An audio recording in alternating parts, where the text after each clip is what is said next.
Joining me this morning to wrap up the calendar year, back for his regular visit, of course, with me, Farmington Municipal Schools Superintendent Dr. Eugene Schmidt is here. Dr. Schmidt, good morning. Always great to have you here. Good morning, Scott, and a very Merry Christmas and Happy New Year to all of our viewers and listeners today. Thank you very much, and we're great to have you here. And you brought with you some very fancy graphics, I must say. This is nothing that I created. This is all you and your department and the school district, so thank you for that. It's very, very fancy. So thank you for bringing those with us. We are in the spirit. We definitely are, for sure. And you brought a guest with you as well who we want to introduce, and that is Amber Valencia, who is here with us. She is the newly appointed New Mexico PED State Teacher Ambassador. Welcome to you. Yes, thank you for having me. Thank you. You bet. And we'll talk a little bit about what that means, that job title, and what you are doing. And you are totally dressed up for the occasion, so we have to say. I am a preschool teacher, so I hopped out of the preschool classroom and have all my flair. So here you ready are for Christmas. Exactly. So great to have you here, and welcome to you. So thank you for coming in, Dr. Schmidt. Let's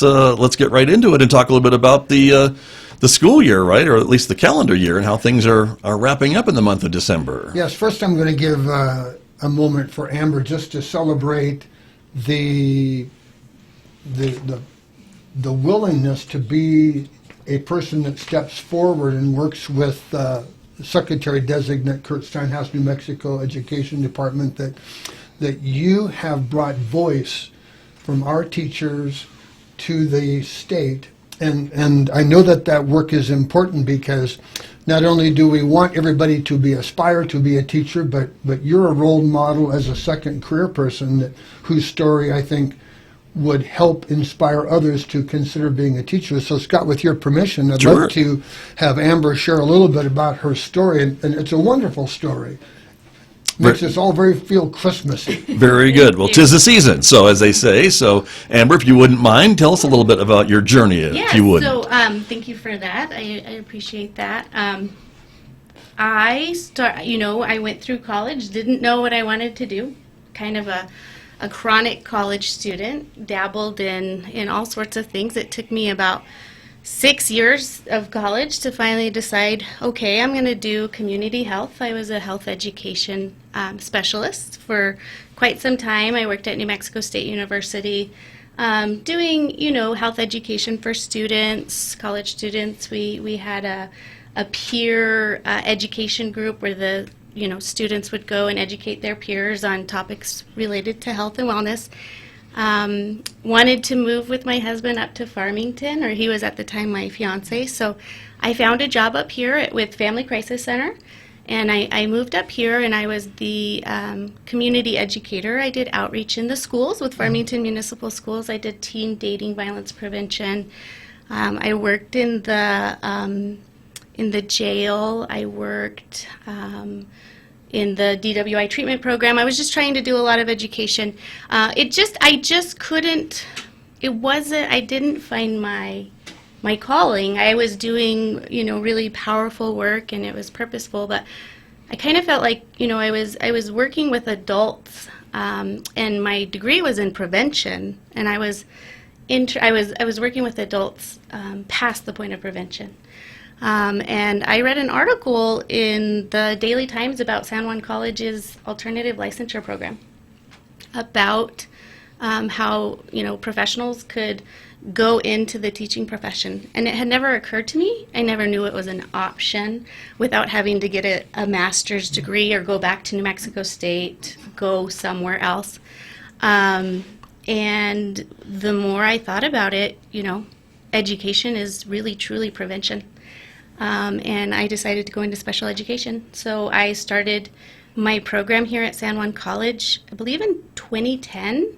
I was offered my first teaching job in Aztec at Lydia Rippey. I'll forever be grateful to that school because, they took me on with little experience, but really just a heart for the work and ready to learn. And I found my true calling. And then about 5 years into teaching special education in the elementary, a position opened up at Farmington Preschool Academy, formerly Farmington Special Preschool. And I found my home. I found where I'm supposed to be. I love working with children and their families. we are those children and their families' first interaction with schools when they're 3 years old. Sometimes when they're 2.5 is when we start the process of getting them into school if they have special needs, and I absolutely love it. Terrific. And so now as a state ambassador, I am really wanting to reach other people in our community who don't even realize that teaching could be an option for them, could be their place in the world, and that there is a route, like an alternative route for adults, non-traditional college students, professionals already in a career, that you could really make an easy transition to a really fulfilling career. Yeah. Congratulations. Thank you. And it seems like a really good fit. Yes. From hearing your story a little bit about Yeah. the other jobs maybe weren't quite the good fit that you were looking for. Yeah, and I cared about those jobs, and I was passionate about them, but it just Yes. wasn't. It didn't ever. I never felt at home. It would always feel like, okay, this is just my next step. What would be next? And for when I got into my position at the preschool, I really settled into my classroom, if you want to say. Right. If I could add a thought, and we thank you for choosing us and allowing us to be part of your life story. Mm-hmm. If I'm correct, we have openings for kids still in our preschool academy. We do. So historically, we have two ways that we get children into our academy. We have Part C to Part B education. So Part C, special education, is birth through 3 years old for children that are identified by their pediatrician, or their parents have concerns and bring it up to their child's pediatrician. So in our community, we have home-based services, not through Farmington schools, but we do have Roundtree home-based services. So prior to a child's 3rd birthday, we start the transition process to see if they're going to continue to need early intervention. The beautiful thing about early intervention is a lot of children don't need continued support because early intervention works. But there are those children that need continued support, so they come in on their 3rd birthday, little cute little things on the bus, 3 years old. And then we have child find, and those are children that haven't been identified in the community. Maybe their delays weren't apparent until they're a little bit older, after 3 years old. Especially with the pandemic, we have children falling through the cracks. Parents aren't taking their children to their well child visits for, good reason. People have good reason for not wanting to be out as much. So we aren't seeing as many children come through the child find process. And we're seeing fewer kids come through that Part C to B process. So we do have openings, and we know that there are children in our community that need that early intervention. We work with children that have delays with language or, articulation, cognitive delays, social and emotional delays. And then we work with children that, they have exceptional needs like Down syndrome or visual impairments, hearing impairments. We work with just all different types of little children. So we do child find screenings once a month. If anyone is concerned about a child in their life, a lot of times as parents we don't know what's typical, especially right now. Children don't have a lot of socialization. You're not at the Children's Museum. You're not out and about to see what other children or how other children are developing. So, as a mom myself, I have questions about my own children sometimes, or my friends do, and I always say just call the preschool. Our phone number is 599-8625. Let them know you have questions or concerns, and sometimes, we can reassure you, your child's, just as they should be, because all children develop on different timelines. Or it could be, there is a little something here. Let's look further into this and see if we can't be able to help do some early intervention. And Amber, for those people who are maybe not familiar with the preschool academy, we do have 2 sites, Right. and it's a half-day program, so you might want to just kind of Yeah. share. Yeah, so we do have 2 sites. I work at the east site next to Country Club. A lot of people think we are Country Club's preschool. However, we are a district-wide preschool. So we serve children from all over the community, from every neighborhood. And we serve those children that are 3, 4, and 5-year-olds that have special needs. We also have peers at that Yes. program. They're typically developing students who come in and they provide us, they serve as role models of typically developing language and social emotional support. And it's really amazing to see those children really have so much empathy towards children who are different. My daughter went through the program. My nephew's in the program right now as a peer student. So we do have peer openings right now. We're full for the peer program. The West location at the Kate Center is our New Mexico pre-K Yes. program. And that's for 4-year-olds who will be going to kindergarten next year. That program is free. You just sign your child up. Registration starts in May. We have licensed high-quality teachers at that site. We follow the New Mexico, at both sites, we follow the New Mexico Early Learning Guidelines, which are our state curriculum for child development. They encompass every single aspect of development, most notably social and emotional development, which is really big for early childhood education. And our program is 4 days a week, half-day program. So we have morning sessions, 8 to 11, and afternoon sessions, 11:30 to 2:30. Very good. And Scott, I'll just jump in and say that we have a new education secretary for early childhood, Secretary Gorginski, and she has been very proactive in developing research-based models for early childhood education. And there's a strong belief that early learners, just that ability to become preschool ready really sets you up for life success. And so we do appreciate and applaud the work that Secretary Gorginski is doing, just as we applaud the work that Secretary-designate Steinhaus is doing for secondary and public schools. But there's really a lot of very positive research that shows early learning makes a difference in the life of the child. And so I celebrate the work that Amber is doing, but I also want to give a shout out to a very well-known local person. That's Barb Tedrow.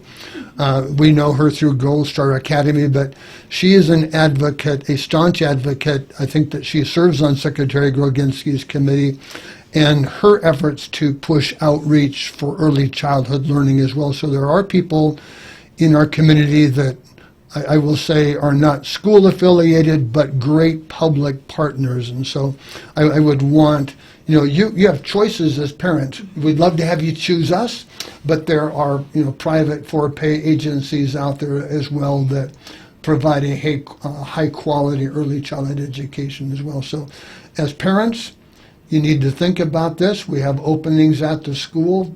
Who wouldn't want Amber as a teacher? And sorry to interrupt, but I have to say, I work with some of the most amazing, passionate, talented teachers.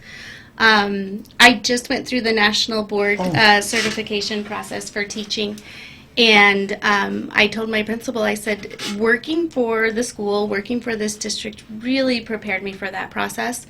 And I have other colleagues who are going through that process, which is just kind of the gold standard in the nation for teaching. And while it is a difficult process, I feel like just the level of rigor and the quality program that we have has really prepared all of us teachers to go through that process. So I've learned so much from the teachers I've worked there with. We have one teacher, Miss Kelly Reed. She's been in early childhood for upwards of 20, maybe 25 years. So we just have some really talented teachers. And along with Gold Star Academy and what you were saying about community partners, New Mexico Pre-K is also in some different child care centers, privately owned, and it's available.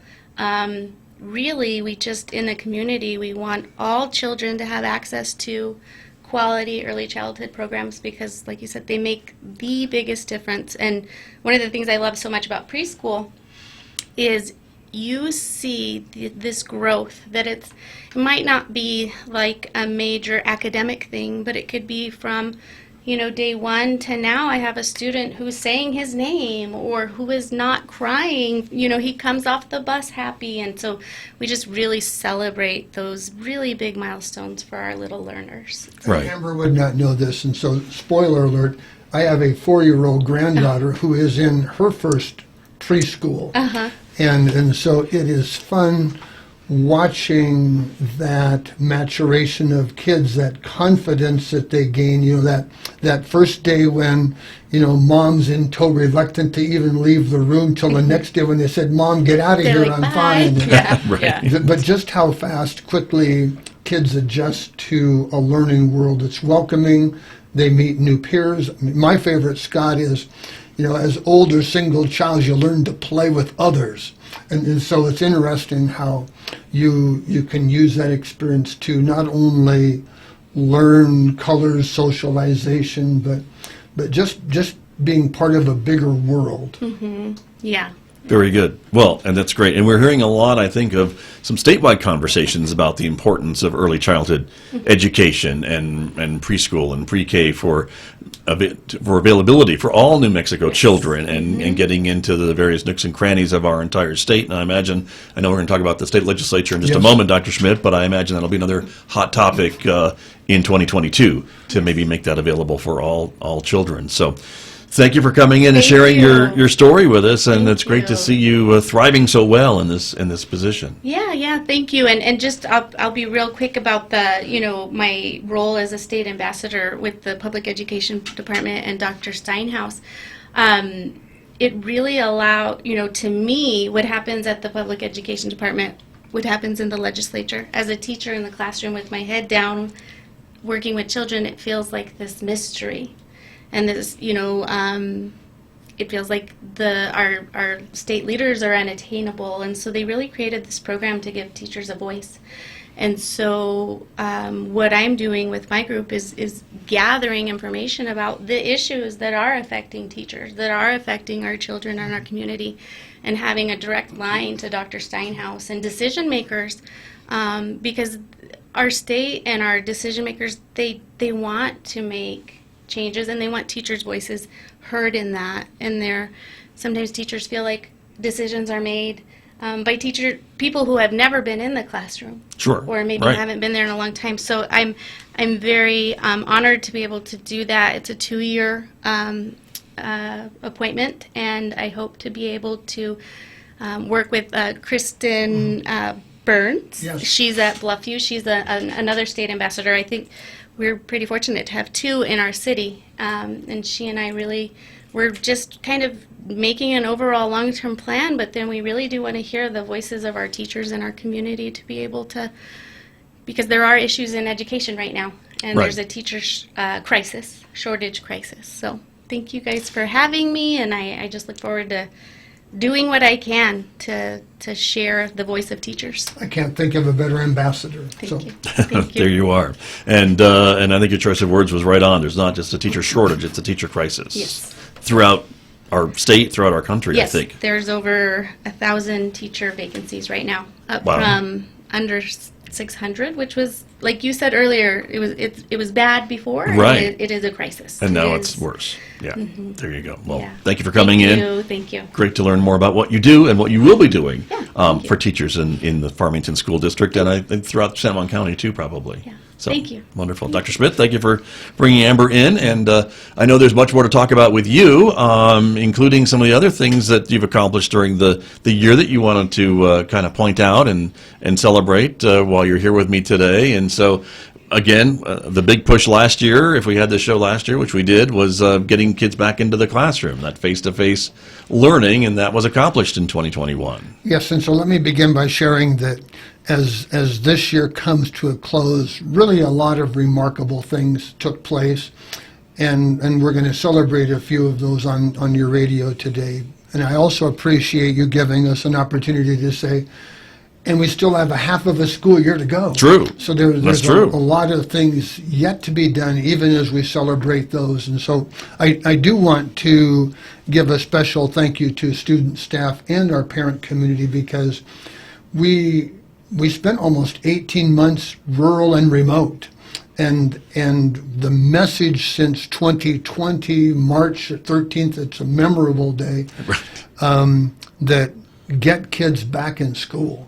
And our parents have responded. You know, we worried a lot, and we've talked about this on the radio before, but we had we had 10,500 kids. We lost the famous lost 600 kids. Where did they go? Right. And this year, when the school year began, the kids came back, and it just tells you that kids thrive in a world where they're with their peers. And so we have 11,200 kids, and it's just a wonderful story to have kids back in school in person. And as our families know, we do the COVID safe practice, and I thank them for that. But learning at school is a big deal. And Scott, someday we should just have a show about the concerns that we had about the social well-being of kids. There's a lot of conversation going on nationally trying to understand the loneliness, the isolation that kids feel, and maybe they still feel that way in masks. But there is an opportunity for schools to partner even more closely with the community for the social, emotional welfare of their kids. And so perhaps in maybe January, February, we'll come back and maybe just do a show on how we're trying to meet the needs of kids academically, but also that social, emotional support. So let's jump into the good stuff, and there's a lot of good stuff going on. I hate to end the year on a sad note for social, emotional, but we're back in school. It's exciting. The kids feel good. We're back in record numbers, and that's just a very positive statement of the support.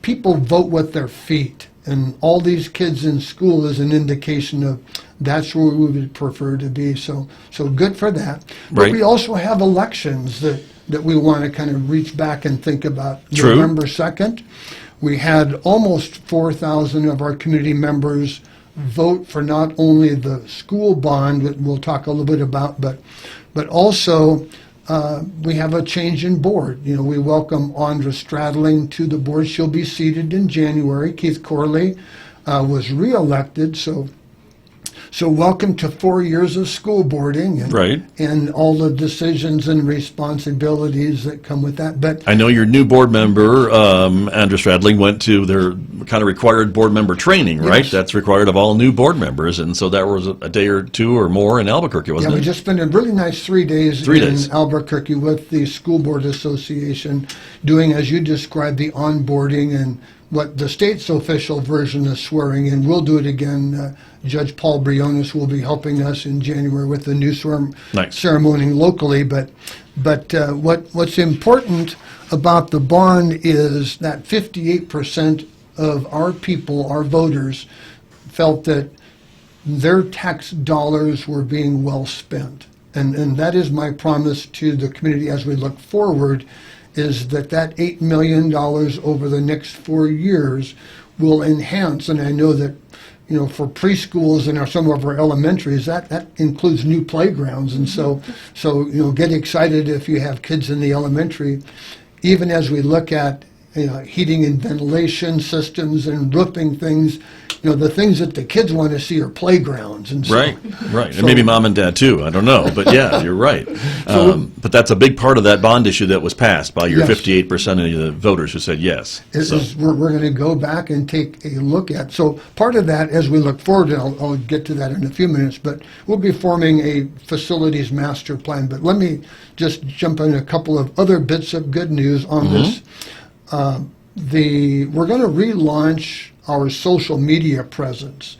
And there's a number of really exciting things that I think the community can look forward to. In fact, I did a little what I call FMS Rising. Be watching for that little promotion where we have just now ready, we're going to launch the beta version of our new webpage that is a whole new format. There's more information. We're better at video segments as opposed to the written word. And so, that is coming. There's going to be a whole new phone app that the community is just going to say, how'd you come up with this? So there's some new things that we're going to be doing. I hear video's the new thing, Dr. Schmidt, is what I hear. Even radio stations are doing video now, so it may catch on. Yeah, I think you're on the right track. Yeah, they tell me that I had a written voice. It'd be interesting to see if I have a video voice. I bet that you do, and you've had a lot of practice here, and we're glad to contribute to that. So But wonderful. be watching for the new social media outreach, and that includes all of our schools. Preschools included will Right. have a new video social media presence that I think will do a lot to not only tell stories, but do it in a way that people are comfortable. And another one that has been a big success when we talk about those 11,200 kids in a COVID world. Parents will remember, well, I thought you were going to get kids back in school, then you closed the school. And so we're trying to work with the State Department of Health and most importantly parents on ways to test to stay kids in school. And so I'm just really pleased with the response. You get that little balance of justice, 10 days at home in quarantine or allow me to test your child to stay in school. We're seeing a very favorable response that parents seem willing to allow kids to stay. And it's a pretty simple Binax, a very simple nose swab, quick and easy, and then your kid gets to stay in school. So Right. So that program is going to stick around. that will be continuing to stick around. And then let's move into kind of the future. Okay. And the future, the first one is that work that we have to jump into right away in January. And one of those bits of business is we've had an election. We now know who our board members are. The census, if you recall, Scott, calls for schools, states, federal governments to redistrict, redesign congressional things. And so I know that Santa Fe is busy talking about congressional districts.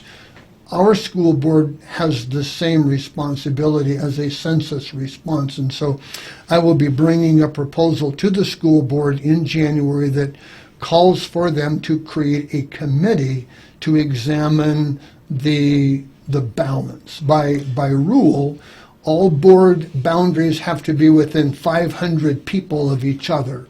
And what we're finding, I think a little bit to my surprise in this last 10 years, the growth is on the west end of town. I would have thought it is kind of to the east, but Not so much. but Interesting. we'll be looking at board boundaries to the west in terms of having to readjust their population to redesign board districts. So that's something that's Okay. coming up. And Very good. And that's really, again, as you mentioned, these shifting populations, right? As people move even around the state, that's why the state is redistricting. We're seeing a lot of talk from Santa Fe about the state senate districts, the state representative districts, the congressional districts, and now even down to the school board level. This is what we're talking about. Yes, and so there's a fine art to this because you want to redesign without, making board members out of their area.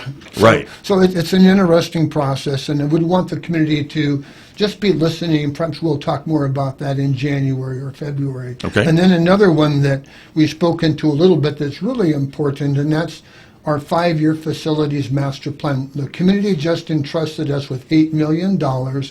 There are more needs well beyond that. And so we will be convening a committee that will put together the plan not only for, I will call them systems improvement, you might call them remodeling for your home, but I call them systems improvements where you replace a roof or the heating ventilation systems or maybe carpet, but also we need to have conversations about replacing schools. And the local community knows that Heights Middle School, Mesa Verde, among others, are at that point that they may need to be replaced.